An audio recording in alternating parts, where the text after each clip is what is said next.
And now let's finish up this podcast with that. What are the impacts? What do I think the prospective, possible impacts of this transition of power in Saudi Arabia going to entail? And again, we're projecting in the future. Don't hold me to this. I've been wrong in the past. I'll be wrong in the future. But I think it's a very important big deal, and I don't think enough has been reported on or chatted about this transition of power in Saudi Arabia, because everybody reported when he died, and everybody's like, oh, King Abdullah died, and next page, tomorrow's a new day, and nobody cares. I think it's worthy of a bit more of attention than that, because King Abdullah's death and this new monarch taking over, King Abdullah's death means that the entire Middle East, not just Saudi Arabia, but the entire Middle East is kind of nearing the end of a really historic, extraordinary, crazy era of leadership. And this is leadership of a whole bunch of dudes, not women, a whole bunch of dudes across a whole bunch of different parts of the Middle East who were in power for a very long time and who focused on stability over all other things. Stability over all other things. Meaning that they quashed extremism as hardcore as they could, but also any political dissent, any sort of movement towards political reform, towards political change, towards a liberal democracy, towards individual human rights. All of these leaders across the Middle East has, as a general rule for decades, said, no, we want stability and we're not interested in that other stuff. Because we want to fight extremism and terrorism, yes, but we're not going to allow any of that other stuff to happen either. And I'll just point out a few of them. Consider the leaders of the Middle East for your whole lifetime and most of mine. King Hussein was the leader of Jordan for 47 years. He died in 1999, and his son took over, King Abdullah II. And I love King Abdullah of Jordan. He's a good guy too. But one ruler for 5 decades, his son took over and will be in charge for 5 decades. Muammar Gaddafi, who was by all definitions insane, ruled Libya for 42 years single-handedly and set the stage for that country to be falling apart, which it now is. Hosni Mubarak, who was the former head of Egypt, he was supposedly elected to power. Not really. It's a one-party state. And he was in power for 30 years. Then they turned into a democracy, and then they overthrew the democracy, and now another military guy's in charge of Egypt. And he'll probably be in charge of Egypt for another 30 years unless something changes. Hafez al-Assad was the president of Syria for almost 30 years until he died, and his son, Bashar al-Assad, has taken over ever since in the year 2000. So you see this lineage of all these folks that have been in power for decades, and then if they ever die, then their son takes over. Or in the case of Saudi Arabia, their brother takes over. Oh, we haven't even pointed out another crazy one. Muammar Gaddafi helped destroy Libya for 4 decades. Saddam Hussein was in power for almost 25 years, helping to destroy Iraq. And what all these folks did, in greater or lesser extent, was quash extremism, quash political expression. And again, I hate to say this because I like King Abdullah. I like King Abdullah II. I like King Abdullah. I like King Hassan of Morocco. But, these are folks that are not interested in radical overhauls of the political system, and so they kind of push that stuff off to the side. Stability at all costs. And when you start to add up all of these leaders and their time in office, that generation of leaders across the Middle East, you hopefully start to understand maybe why there's latent dissent that's been building up for decades across the entire Middle East and is now bubbling to the surface all across the Middle East. Even though you're just now taking this class here in 2015, you may have heard of this Arab Spring thing that started a couple of years ago. Protests that started in Tunisia, then Egypt, then Yemen, and Jordan, and Libya. I mean, why do you think that is? It's because they've kept the lid on all these Middle Eastern countries so long and have not allowed for political expression that it's kind of turned into a pressure cooker, and that's why things are popping up all over the place, like the Iraq falling apart, like the Syrian civil war, like the rise of ISIS taking over the place. It's like, okay, I'll stop with that for now because we want to just list off a few of the impacts of this transition. So this All these Middle Eastern leaders, of which King Abdullah was a part of, and the new King Salman is also part of, they're older dudes from a bygone era almost that have been in charge of the Middle East, but things are changing fast, and they're old and they're dying off. Some of them are already dead, like Saddam Hussein and Muammar Gaddafi. But what are the impacts I want you to know of this transition of power in Saudi Arabia? We'll talk impacts at home first. Not many. Okay, good times for the Saudi Arabian peeps right now because they're getting money thrown on top of them to promote social stability at home. And as I've already suggested, short term, everybody's going to be happy to get some checks in the mail. Longer term, probably not a whole lot's going to change under King Salman. It's just not going to happen. Not socially, not politically, not anything else. And in fact, there's every indication that the conservative clerical class will have more influence over King Salman than they did over King Abdullah. So again, if Saudi society takes a step backwards, it's going to be a small step backwards, not a huge, but we certainly are not predicting a step forward, not for any sort of liberal reform. Let's finish up with impacts abroad. What are the impacts of a more conservative regime in Saudi Arabia that may be more influenced by conservative Wahhabist Islamic thought? And Wahhabism is I think it's also called Salafism. Wahhabism, Wahhabism. Wahhabism or Wahhabist is a fairly ultra-orthodox take on Islam. Very traditional. Very conservative. These would be the folks that would say, no, if someone were to say, hey, we think women should be allowed to drive, Wahhabists would be like, no, not ever. In fact, women should probably be at home and not be out in public and should only be able to go out in public with a husband or father. I mean, fairly ultra-conservative ideology. That's the Wahhabist. I feel like they have more influence on the new king than they did the old one. Okay? The old one had to pay attention to them too, but then again, this new king, not as self-confident, not as assertive, not as a big persona as King Abdullah, will be more swayed by ultra-conservative Wahhabist ideology. It's my instinct. It could be wrong. So how's that going to affect Saudi Arabia abroad? I actually think it's going to make Saudi Arabia expand its regional power. And perhaps in a very hawkish way. Saudi Arabia, even under King Abdullah, had been buying billions and billions of dollars of weaponry. There's all sorts of regional rivalries happening in the Middle East, a couple of which I'll get to in a second. And the Sauds have had the money, the organization, and the willpower under King Abdullah to step up and start to assume more of a leadership role. That has not been the case for most of Saudi history. Okay, they're a powerful entity, a powerful ethnicity in the center of Islam, and all that stuff, but they have not really pushed their power abroad. I think that's getting ready to start happening. Okay, you're going to see Saudi Arabia take a much more muscular approach, which they have actually started since the Arab Spring. Whenever those revolutions kind of started and street protests started, the Sauds were never under any great threat because, first off, they throw money at all their citizens, but secondly, they kind of quash any sort of local political dissent. And the Sauds, for most of their foreign policy, and I keep saying the Sauds are in charge of Saudi Arabia, but the Sauds are a political dynasty. Again, it's a monarchy, so the Sauds are this family that rules Saudi Arabia. So the Sauds, for most of their history, have pushed their political agenda abroad with money, not with force.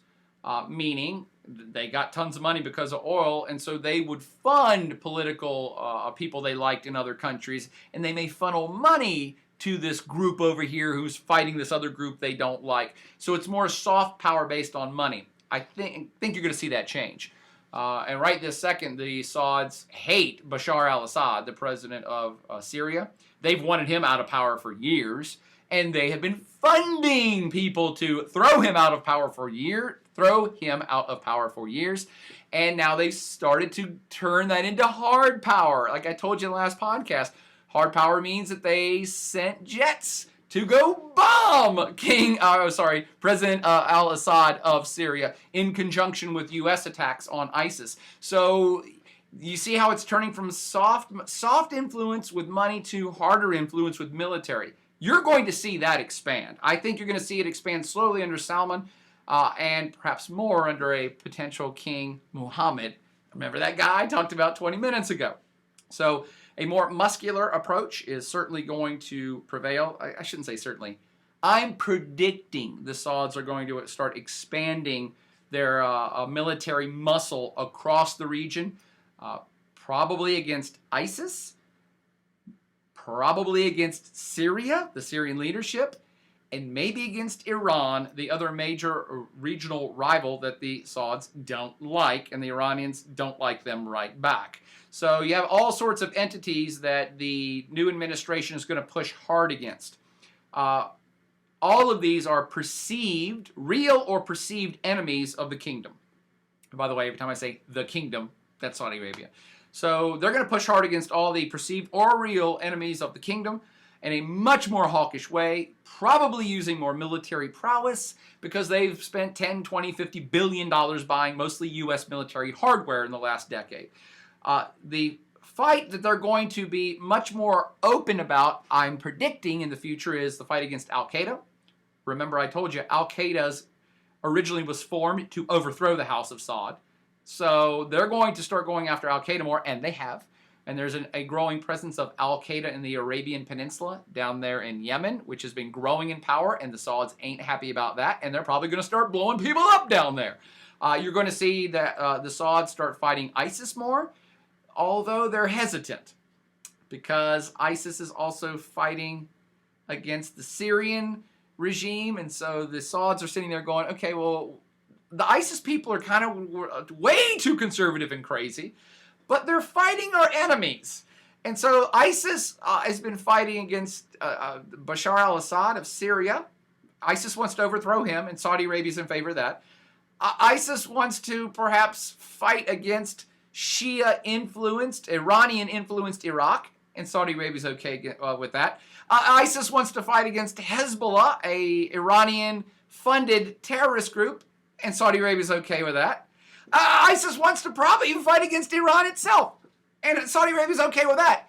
But ISIS also wants to overthrow the House of Saud. Oh, I knew there was a catch. So Saudi Arabia is sitting there going, okay, we might actually have to take up the fight against ISIS with the United States or others if anybody else gets involved. And in fact, what's been slowly materializing in the last 6 months, covertly, which is why you haven't heard about it, is that Saudi Arabia has started to take a leadership role trying to rally other Arab states to take up the fight against ISIS. Because ISIS may be doing a lot of things that Team Arab wants, but one of the things that ISIS wants is to kill all the leadership of Team Arab. So they can't have that. So you're liable... Summary, Saudi Arabia probably going to start fighting harder against Al-Qaeda, which they have been, but they're going to take the fight abroad into countries like Yemen. They're going to start having to take the fight to ISIS in Iraq and Syria. They're probably going to quash political dissent more because they feel that all political dissent within Saudi Arabia is funded by Iran. Now, this is a whole other podcast, and I'm not trying to confuse you by throwing tons of stuff at you, but Saudi Arabia and Iran hate each other. Hate each other. They also just happen to be two different sects of Islam. So there's Sunni Islam, okay, and that's what Saudi Arabia is, and there's Shia Islam, and that's what Iran is. So anytime people, and Saudi Arabia is overwhelmingly Sunni, but it does have some Shias there. And anytime that Shias protesters say, hey, we want equal rights, or we feel like we're being discriminated against, the Saudi Arabian government smashes it, and they're like, Iran is funding this. And Iran is funding all Shia groups all across the Middle East to rise up and overthrow their governments. Iran is evil, and Iran's behind all of this. So anytime you see Shia protest, and they've been happening all over the place, including Yemen, the Saudi Arabian government interprets that as that's Iran, it's covert influence of Iran, and we need to attack that and crush it wherever it's happening. And you're going to see them do more of that because they don't like Iran, and they're also going to start fighting against what they see as Iran's proxies all over the region. Again, this is maybe super confusing to you if you don't know Middle East politics, but the leader of Syria that I've referenced several times now, Bashar al-Assad, he is aligned with the Iranians. He's kind of Shia, and that's why Saudi Arabia hates him and wants him to go away. Hezbollah is aligned with Iran, and that's why Saudi Arabia doesn't like them. There's a group in Yemen right now, the Houthi movement, which has taken over Yemen. They're Shia, and so they might be aligned with Iran. And Saudi Arabia doesn't like them either. So what you're going to see is, because Saudi Arabia hates Iran, it hates all the proxies of Iran, and it sees any Shia Islamic stuff, any protest of Shia Islamic folks anywhere in the Middle East as a proxy of Iran, and therefore to be fought against. And again, you heard it here first. If Prince Mohammed becomes King Mohammed, he is openly saying, I'll quash all that stuff. You can forget about it. I'll put the kibosh on any domestic protest, and certainly will help quash any protest we see across the Middle East that we feel is Iranian-backed. You heard it here first. That Prince Mohammed won't play. Now, I'm sorry, this has already gone long again, but I think it's a good podcast. You tell me. The reason I keep bringing up this Prince Mohammed guy, he's not king, and he's second in command, and so it might be decades before he becomes king. So this feels like a test question too, by the way. Why would I keep talking about a guy who may actually never even become king? It's because King Salman put him in second in line. It's the mere fact that he put this guy up to be number 2 to the throne. That's the political statement I want you to understand. They know the attitude of Prince Mohammed. They know what he's all about. They know he's an assertive leader. And they're saying he's going to be number 2. All right? King Salman may never end up doing anything, but the tone, they're setting the precedent that that's where we're going, is Prince Mohammed. That's the future of Saudi Arabia. And if that's what they're doing openly, then of course behind the scenes, they're going to be doing a lot more of that. They're going to move towards a more hawkish, aggressive stance towards all of these things we've talked about. Does that all make sense? So it's a lot to consume in a half an hour, I know. But the last things I'd say, the big worries for Saudi Arabia right this second, ISIS is a worry, yes. Iran is a worry, yes. Iran proxies a worry, yes. Where this is manifesting itself in an explosive way right now, that's probably going to be the number one foreign policy concern for the Sauds right this second, is Yemen. So I've referenced this a couple times. Yemen is currently disintegrating. So it's January 2015. If Yemen is not in full-on civil war by February, by the end of February, I'll be surprised. Yemen is disintegrating. It was 2 countries that were slammed into one. It's probably going to devolve back into 2 countries. There's this Shia group named the Houthis, who pretty much just forced the government of Yemen to abdicate, to quit. And so the whole country's in kind of a bit of chaos. And again, the Saudis are looking at this on their southern border and saying, this is number 1 bad thing. Number 1 bad thing for us is Yemen disintegrating, because we don't trust the Houthi guys down there. They're backed by the Iranians, and we don't like Iranians. So they're making a play to take over Yemen. So the Sauds are going to fight against that. More importantly, to bring this group back into it, Al-Qaeda has a huge presence in Yemen.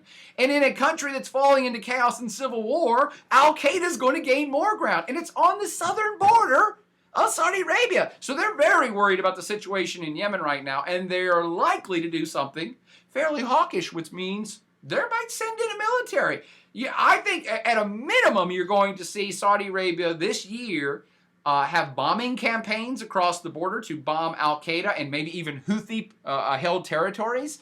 And that's going to be in concert with U.S. drones going over there to bomb the Al-Qaeda folks.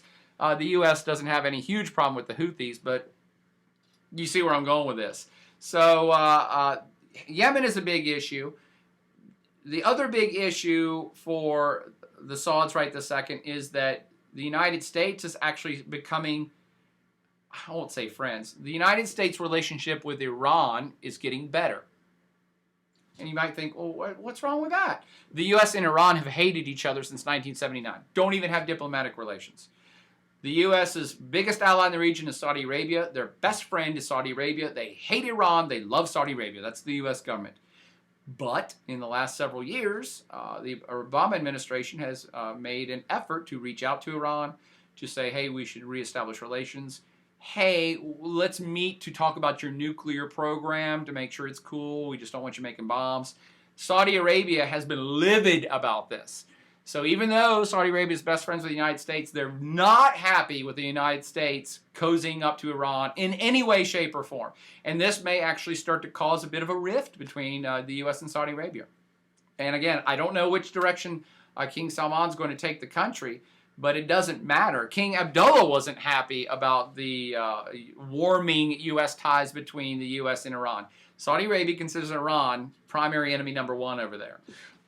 Number one enemy for the Sauds, Iran. So they're not happy about the developments between the U.S. and Iran, and King Salman will have to continue to express his unhappiness about this, and it may over time start to push the U.S.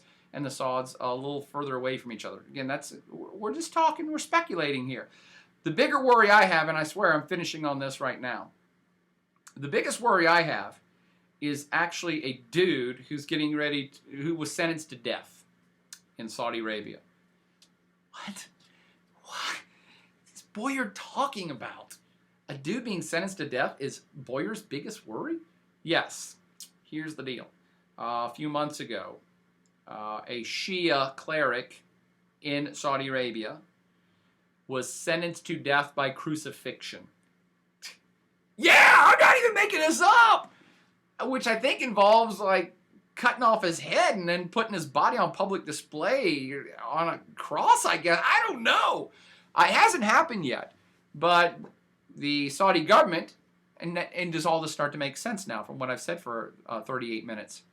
The Saudi government, whenever it sees Shia protest or Shia uprising or Shias demanding equal rights or anything within their country, they see the hand of Iran. And they don't like it and they quash it. So this Shia cleric, and I'm not going to give you his name, it doesn't matter, it's not important for the story.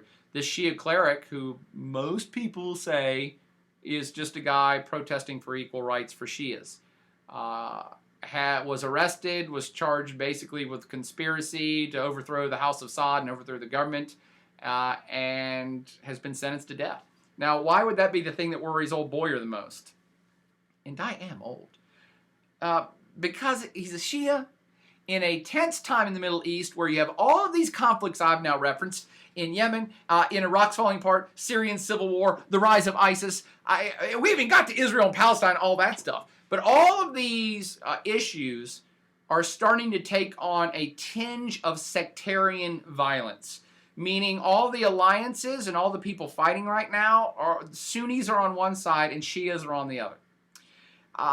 And that's not historically been the case. And so what's worrisome about this, and why I'm worried about a much more conservative King Salman regime that may be listening more to Wahhabist ultra-conservative clerics and taking their cues from them on what they do, my great fear is that if they kill this guy, if they, in a show of political willpower, are going to cut off the head of a Shia guy in their country, it's going to set off a firestorm of sectarian violence and essentially a sectarian war across the greater Middle East. Because, they don't have enough wars going on yet. So let's add this other dimension.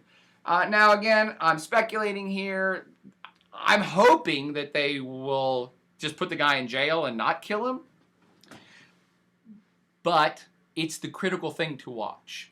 Because if King Salman's administration says, he's already been sentenced to death and we are going to carry it out no matter what, again, much like anointing Prince Mohammed as the second in command, if they execute the Shia cleric, they're telling you, here's the direction we're going in. Here, we're going this way, and you better step back because it's going to get messy. That's why it's my greatest fear. If they go this direction, it's going to get messy. So, full summary here, shift in power, no great shift in policy, but underneath, we could be seeing Saudi Arabia become much more aggressive and muscular in military power and the use of its military power. And you could also be seeing a move conservatively backwards a half step, which won't affect too much at home in Saudi Arabia, but I believe might start to fuel further sectarian division across the greater Middle East, in which a more muscular, assertive Saudi Arabia will light the powder keg even hotter. That makes sense? So nothing against the guy, nothing against the new king. We're just trying to figure out what are the implications of this power shift. And this is just some food for thought I've given you. Hope that helps. It's a complicated, long one, but if you have any other questions or want me to expand upon particular parts of this, hit me up and we'll do yet another podcast on what's going on in the Middle East or other parts of the planet. But for now, party on, King Salman style.